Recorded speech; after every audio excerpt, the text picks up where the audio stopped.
Good evening friends, welcome to channel. நான் உங்கள் திவாகர் சவுந்தரராஜன். ஒரு டிஸ்கிளைமர் பார்த்துடலாம், அதுக்கப்புறம் நிஃப்டியை பார்ப்போம். நேற்றுக்கு பட்ஜெட் முடிஞ்சிருக்கு. பட்ஜெட்டில் கிட்டத்தட்ட market 495 point town.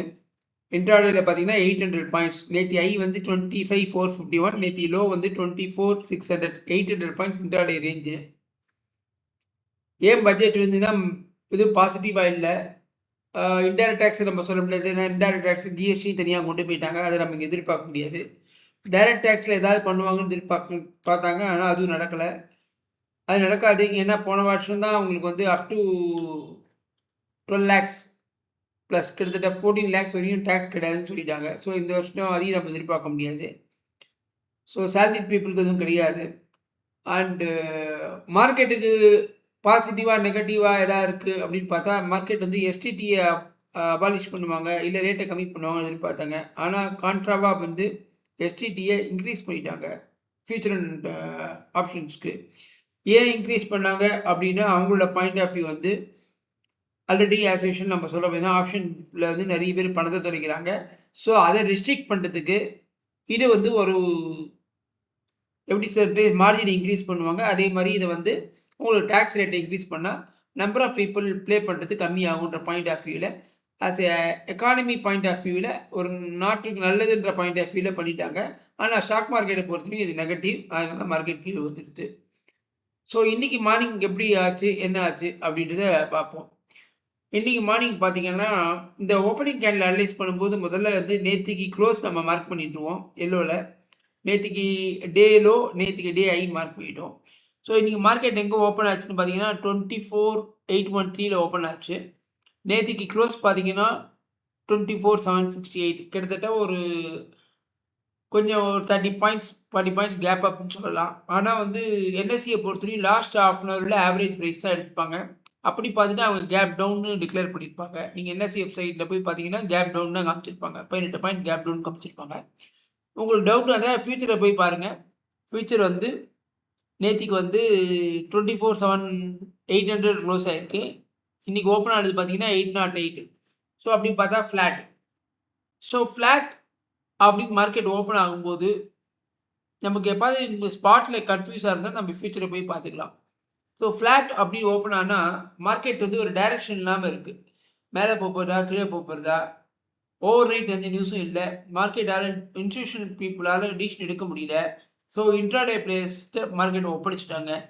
So opening price வச்சு நம்ம எதுவும் பண்ண முடியாது. அதுக்கப்புறம் ப்ரைஸ் எப்படி பிஹேவ் பண்ண போகிறது தான் வச்சு தான் நம்ம பண்ண முடியும். இதை பற்றி நம்ம ஒரு வீடியோ கூட போட்டிருக்கோம். How to handle in opening candle for flat ஓப்பனிங்னு ஒரு வீடியோ போட்டிருக்கோம். வீடியோ பார்க்குறவங்க போய் பாருங்கள், அது கண்டிப்பாக உங்களுக்கு யூஸ்ஃபுல்லாக இருக்கும். ஸோ இந்த மாதிரி ஃப்ளாட் ஓப்பனிங் போது ஃபஸ்ட்டு 5 minutes கேண்டில் தான் பாஸ். அது எப்படி இருக்குது அப்படின்னு பார்க்கணும். அது வந்து உங்களுக்கு வந்து ஒரு ஸ்ட்ராங் டிசிசிவ் கேண்டிலாக இருக்கா, இன்டிசிசிவ் கேண்டிலாக இருக்கா அப்படின்னு பார்க்கணும். டிசிசிவ் கேண்டில்னால் ஏற்கனவே நம்ம சொல்லியிருக்கோம், ஸ்ட்ராங் பாடி, விக் வந்து ஆல்மோஸ்ட் விக் இல்லாமல் இருக்கும், லைட்டாக விக்காக இருக்கும். இன்டிசிசிவ் கேண்டில்னால் பாடி கம்மியாக இருக்கும், விக்கு பெருசாக இருக்கும், ரெண்டு பக்கமும் இதுதான் இருக்கலாம். இப்போ நமக்கு எப்படி ஆயிருக்குன்னு பார்த்தீங்கன்னா, விக்கு வந்து பெருசாக இருக்குது, பாடி கம்மியாக இருக்குது. ஸோ இதுதான் இன்டிசிசிவ் கேண்டில். இன்டிசிசிவ் கேண்டில் ஒரு டிசிஷன் எடுக்க முடியாத கேண்டில். இப்போ சம்டைம்ஸ் ரெண்டு பக்கமும் விக்கு வரும். ரெண்டு பக்கமும் விக்கு வந்துன்னா மார்க்கெட் சைட்வேஸ்னு முடிவு பண்ணிடலாம். பையிங் ப்ரெஷர் இருக்குது, செல்லிங் ப்ரெஷர் இல்லை இருக்குது. அதுக்கப்புறம் மார்க்கெட் மேலே போய், ஆனால் அதுக்கு மேலே போகாமல் திருப்பி கீழே வந்துடுது. கீழே வந்தோன்னா நம்ம புட் சைடு எடுக்கலாம்னு பார்த்தோன்னா, இந்த இடத்துல பார்த்தீங்கன்னா மார்க்கெட் வந்து இங்கேருந்து ஒரு லோ வச்சு திருப்பி லோயரை வச்சு மார்க்கெட் கீழே வந்து இந்த இடத்துல நம்ம தைரியமாக ஒரு புட் சைடு எடுக்கலாம். ஆனால் புட் சைட் ஏன் எடுக்க முடியாது அப்படின்னு பார்த்தீங்கன்னா, ஃபஸ்ட்டு பாயிண்ட்டு, இங்கேருந்து நீங்கள் ஸ்டாப் லாஸ் பார்த்தீங்கன்னா கிட்டத்தட்ட இந்த கேண்டிலோட ஓப்பனிங் வந்து 24,854. இதோட ஸ்டாப் லாஸ் பார்த்தீங்கன்னா 24,944. கிட்டத்தட்ட 80 பாயிண்ட் ஸ்டாப் லாஸ் நம்மளால் கொடுக்க முடியாது. மோர் ஓவர் டார்கெட்டு கிட்டக்க இருக்குது. டார்கெட் வந்து நேத்தியோட க்ளோஸ். ஸோ அதுவும் கிட்டக்க இருக்குது. நம்மளால் இந்த பாயிண்ட் எடுக்க முடியாது. ஸ்கேல்பிங் வேணால் ட்ரை பண்ணலாம், அப்போ கூட 80 பாயிண்ட் ஸ்டாப் லாஸ்லாம் எடுக்க முடியாது. ஸோ அதனால் it's ruled out. So again market மேலே போய் இங்கேருந்து திருப்பி இந்த அளவு கூட தாண்டோம்னா திருப்பி கீழே வந்துடுது. இந்த இடத்துல வேணால் ட்ரை பண்ணலாம், ஏன்னா ஸ்டாப் லாஸ் ரொம்ப கம்மி. இந்த இடத்துல ஒரு 10 பாயிண்ட் ஸ்கேல்பிங் ட்ரை பண்ணலாம். ஃப்ரீ ட்ரேட் பண்ண முடியாது, நம்ம கீழே சொல்ல முடியாது. ஏன்னா நேற்று டே க்ளோஸ் தான் டார்கெட்டாக வச்சுக்கணும். ஏன்னா அங்கேருந்து ஒரு சப்போர்ட் எடுத்திருக்கு, இங்கே பையிங் ப்ரெஷர் இருக்குது. இதை ரிஜெக்ஷன் பிளாக்னு சொல்லுவாங்க. சில பேர் என்ன பண்ணுவாங்க, இந்த இடத்துல வந்து ஒரு நிமிஷம் இந்த மாதிரி விக் வச்சுன்னா இப்படி மார்க் பண்ணிடுவாங்க. மார்க் பண்ணிட்டு திருப்பி மார்க்கெட் இந்த இடத்துக்கு வரும்போது தைரியமா பை என்ட்ரி எடுப்பாங்க.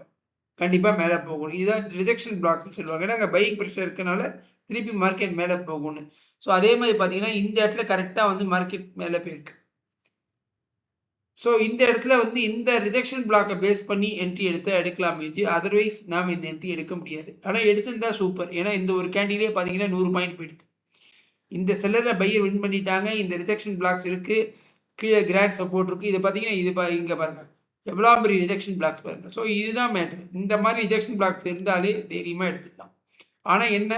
ஸ்டாப் லாஸ் பெருசா இருக்கும். இப்ப இந்த இந்த ரிஜெக்ஷன் பிளாக் பிளேஸ் பண்ணி நீங்க இங்க எடுக்கிறீங்கன்னா, உங்க ஸ்டாப் லாஸ் இதுதான். இங்க எடுத்தாலும் ஸ்டாப் லாஸ் இதுதான். இதுவரையும் கீழ வந்துட்டு போடும். அந்த ஸ்டாப் லாஸ் நம்மளால தாங்க கெப்பாசிட்டி இருந்தா தைரியமா இந்த இடத்துல நம்ம எடுத்திருந்தோம்னா, இல்ல போனா போது நான் இதுக்கு கீழ வந்தாலே நான் வந்துருவேன். க்ளோஸ் வச்சா நான் வெளில க்ளோஸ் வச்சா வெளில வந்துடலாம். ஆனா க்ளோஸ் வைக்காம சில பேர் ஸ்டாப் லாஸ் போட்டோம்னா இப்படி வந்துட்டு அடிச்சுட்டு திருப்பி மேல போயிடும். நம்ம ட்ரை பண்ணி பார்க்கலாம். மார்க்கெட்டே ஒரு ப்ராபபிலிட்டி அப்படின்னா, கண்டிப்பா இந்த இடத்துல ஒரு லாங் கால் எடுத்து இந்த ஸ்டாப் லாஸ் வச்சுட்டீங்கன்னா, உங்களுக்கு நல்ல அமௌண்ட் கிடைச்சிருக்கும். அதிலேயே வந்து 100 பாயிண்ட் போயிடுது. ஸோ அதுக்கப்புறம் மார்க்கெட் பார்த்தீங்கன்னா, திருப்பி அங்கேயே போய் இந்த ஐய தாண்டி இங்க க்ளோஸ் வச்சதுனால, உங்களுக்கு மார்க்கெட் புல்லிஷ்ன்றது கன்ஃபார்ம் ஆகுது மார்க்கெட் ஸ்ட்ரக்சர் படி. ஸோ இங்கே தான் ஃபஸ்ட்டு ஐ வச்சிருக்கு. இதை தாண்டி இந்த லோயர் ஐயை தாண்டி இங்கே தான் ஐ வச்சிருக்கு. திருப்பி ஒரு ரிட்ரேஸ்மெண்ட் கரெக்டாக ஈக்குவல் சப்போர்ட் எடுத்தது. எடுத்த அப்புறம் இந்த இடத்துல எடுத்துருக்கலாம். ஒரு திருப்பி தான் டார்கெட் முடிஞ்சிருக்கலாம். இது வரைக்கும் வெயிட் பண்ணியிருக்கலாம் அப்படின்னு சொல்றதெல்லாம் நாட் அட்வைசபிள். ஒரு பிகினரால பண்ண முடியாது. ஏன்னா மார்க்கெட் வந்து விளையாட்டுலட்டி அதிகம். எப்படி மாற்றி போகுது. ஏன்னா நம்ம ஏற்கனவே சொல்லிட்டோம், ஃபஸ்ட்டு கேண்டில் இன்டிசிசிவ் கேண்டில். இன்டிசிசிவ் கேண்டில்னா மார்க்கெட் கண்டிப்பாக சைட்வேஸ்க்கு பாயிண்ட் அதிகம். ஒரு பாசிபிலிட்டி இருக்குது. அதனால தான் மார்க்கெட் கீழே வந்து திருப்பி மேலே போயிருக்கு. ஸோ அதான் இண்டிசிசி கேண்டிலோட ஸ்ட்ரென்த்து. ஸோ அதனால் நம்ம எப்போ மார்க்கெட் கீழே விழும், எப்போ மேலே போகும்னு நமக்கு தெரியாது. ஸோ அதனால் ஒரு 10 பாயிண்ட் இந்த மாதிரி ஃப்ளாட் ஓப்பனிங்கில் ட்ரேட் எடுக்காமல் இருக்கிறது நல்லது. அப்படியே எடுத்தாலும் ஒரு 10 பாயிண்ட் 12 பாயிண்ட் எடுத்துகிட்டு நம்ம கிட் பண்ணிவிட்டு வெளில வரதா பெஸ்ட்டு. ஸோ இதான் இன்றைக்கி நடந்தது. இப்போ வந்து 25,000க்கு மேலே போய் மார்க்கெட் க்ளோஸ் ஆகிருக்கு. இங்கே பட்ஜெட் லெவலில் பார்த்தீங்கன்னா கிட்டத்தட்ட 1 செகண்ட்.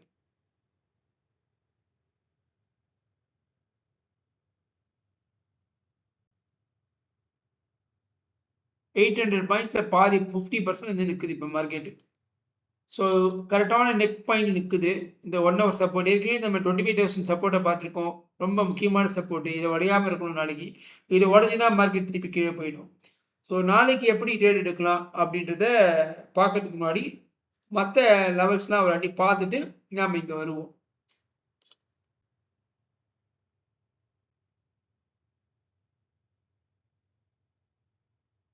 பேங்க் நிஃப்டி வந்து 200 பாயிண்ட் அப்பு. அடுத்தது mid cap 236 point up. Small cap 56 point flat almost. Gold பார்த்தீங்கன்னா 0.4%. சில்வர் ட்ராப் ஆகிருக்கு.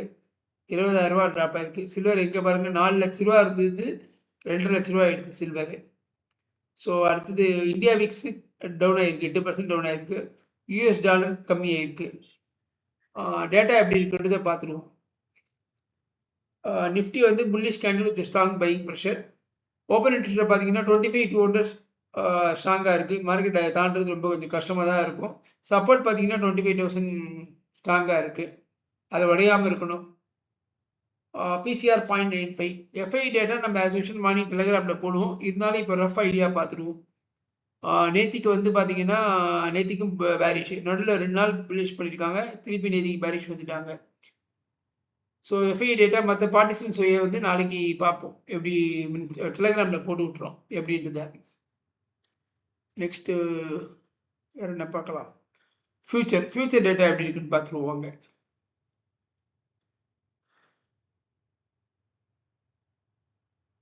Future end of the day data ஒன்றும் வந்திருக்காது. நாளைக்கு மார்னிங் தான் டெலிகிராமில் வரும். ஸோ ஷார்ட் கவரிங் காமிக்கிறேன் இப்போ சத்திக்கு. எப்படின்றத நாளைக்கு மார்னிங் உங்களுக்கு டெலிகிராமில் போடுறேன். பேங்க் நிஃப்டி எப்படி இருக்குன்னு பார்ப்போம். பேங்க் நிஃப்டி லாங் பில்டப் காமிக்குது. இதையும் நாளைக்கு மார்னிங் பார்த்துட்டு உங்களுக்கு டெலிகிராமில் அப்டேட் பண்ணுறேன். அடுத்தது வந்து மேஜராக மார்க்கெட்டோட மூவ்மெண்ட்ஸ் என்னென்னு பார்ப்போம். இண்டெக்ஸ் கான்ட்ரிபியூஷன் பார்ப்போம். ஈக்விட்டியில் இண்டெக்ஸ் கான்ட்ரிபியூஷன் பார்த்தீங்கன்னா நிஃப்டி வந்து இன்னும் 284 பாயிண்ட்டுக்கு ரீசன் வந்து பார்த்தீங்கன்னா ரிலையன்ஸ் வந்து 67 பாயிண்ட் ஆகிருக்கு. ICC bank 27 point. LT 23 point இதெல்லாம் வந்து இன்க்ரீஸ் ஆனதுக்கு காரணம். இறங்கினதுக்கு காரணம் பார்த்தீங்கன்னா, இன்ஃபோசிஸ், ஆக்சிஸ் பேங்க், ஸ்ரீராம் இதெல்லாம் வந்து நிஃப்டியை கீழே இறங்கினதுக்கு காரணம். அதே மாதிரி பேங்க்கை பார்த்துருவோம். பேங்க்கில் பார்த்தீங்கன்னா மேஜராக பார்த்தீங்கன்னா axis bank 112 point town, federal bank 21 point. So இதெல்லாம் டவுன் ஆனதுக்கு காரணம். அடுத்தது வந்து இப்போ நிஃப்டி என்ன இருக்குது பொசிஷன், நாளைக்கு என்ன ட்ரேட் இருக்குன்றதை பார்த்துருவோம்.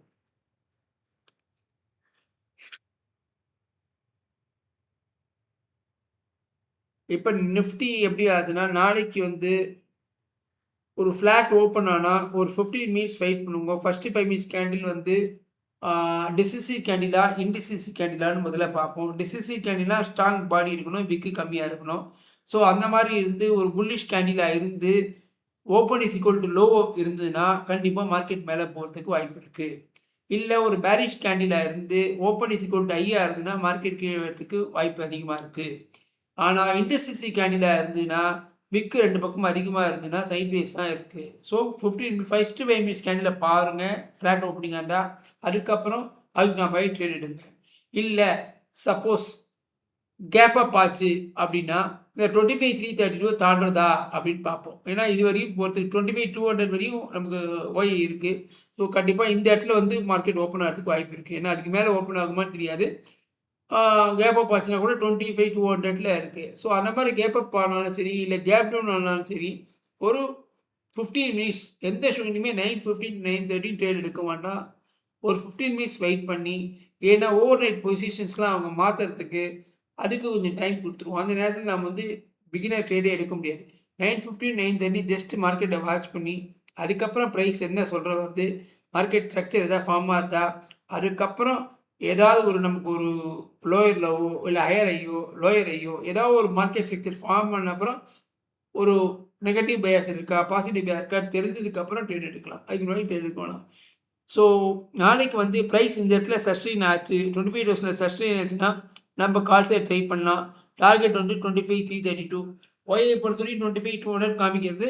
பட் டார்கெட் வந்து ட்ரைனிங்கில் வச்சு நம்ம 25,332 ட்ரை பண்ணலாம். சப்போஸ் மார்க்கெட் வந்து கேப் டவுன் ஓப்பன் ஆச்சுன்னா திருப்பி இந்த இடத்துல வந்து டச் ஆகிட்டு இந்த இடத்துல நம்ம ஷார்ட் எடுத்து 24,66 நேத்தியோட இந்தியோட லோவில் வந்து நம்ம டார்கெட் வச்சுக்கலாம். லெவல்ஸை மாற்றிடலாம். லோ க்ளோஸ் வந்து இங்கே வந்துருச்சு, ஐ வந்து இங்கே வந்துடுது, இன்னையோட ஐ வந்து இங்கே வந்து ஐ க்ளோஸ் கிட்டத்தட்ட எல்லாமே ஒன்று தான். ஸோ மார்க்கெட் வந்து இந்த தாண்டி ஓப்பன் ஆச்சுன்னா நமக்கு கண்டிப்பாக மேலே போகிறதுக்கு வாய்ப்பு இருக்குது. இதுக்கு கீழே ஓப்பன் ஆச்சுன்னா நம்ம ரீடெஸ்ட்டில் ஒரு சப்போஸ் 25,000 கீழே ரீடெஸ்ட் எடுத்து லோயரில் வச்சுன்னா நம்ம புட் சைட் ட்ரை பண்ணலாம். ஸோ 2 ஆப்ஷன் வச்சுப்போம். இன்னைக்கு டே க்ளோஸ் டே ஐக்கு மேலே மார்க்கெட் சஸ்டெயின் ஆச்சுன்னா we can go for long. இல்லை டே க்ளோஸ் டே ஐக்கு கீழே வந்தீங்கன்னா நாளைக்கு எக்ஸ்பிரினால புட் சைடு ஒன்று ட்ரை பண்ணுவோம், கால் சைடு ட்ரை பண்ணுவோம். ஏன்னா அப்படியே மாடி கொஞ்சம் மேலே போனாலும் எக்ஸ்பிரினால கண்டிப்பாக மத்தியானம் கீழே எடுக்க வச்சுருவோம். ஸோ இந்த மாதிரி கான்செப்ட் ஒர்க் பண்ணுவோம்.